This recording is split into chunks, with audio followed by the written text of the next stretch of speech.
আজিৰ প্ৰায় 3 দিন হৈ গ'ল অসমৰ চৰকাৰৰ প্ৰাক্তন মন্ত্ৰী আছিল 3বাৰত চামগুৰিৰ পৰা তেওঁ প্ৰতিনিধিত্ব কৰিছিল 3বাৰ তেওঁ অসম চৰকাৰৰ দায়িত্বশীল পদত তেওঁ মন্ত্ৰীত্ব কৰিছিল আৰু যোৱাবেলিত তেওঁ ধুবুৰীৰ পৰা বিপুল ভোটত তেওঁ সাংসদ হয় ভাৰতবৰ্ষৰ ভিতৰত বিপুল ভোটত তেওঁ জয় হৈ সাংসদত তেওঁ পায় আৰু তেওঁ এই নগাঁৱত ৰূপহীহাটত চামগুৰিত তেওঁৰ লগত তেওঁৰ ল'ৰা তানজিৰ হুছেইন আৰু তেওঁৰ লগত অসম আৰক্ষীৰ 2জন জোৱানক গুৰিলিকৈ মাৰপিট কৰিলে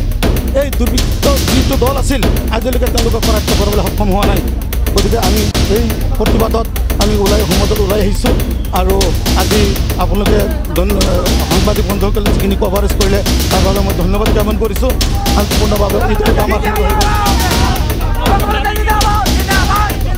আমাৰ দাবী এটাই যে অন্যায়ভাৱে যি এক বৰ্বৰ অত্যাচাৰ কৰিলে সাংসদৰ ওপৰত আৰু অসম চৰকাৰৰ 2জন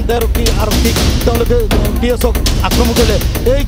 যিকেইজনে আক্ৰমণ কৰিছিল ইহঁতক অনতিপলমে কৰায়ত্ব কৰি উচিত শাস্তি দিব লাগে আৰু সেই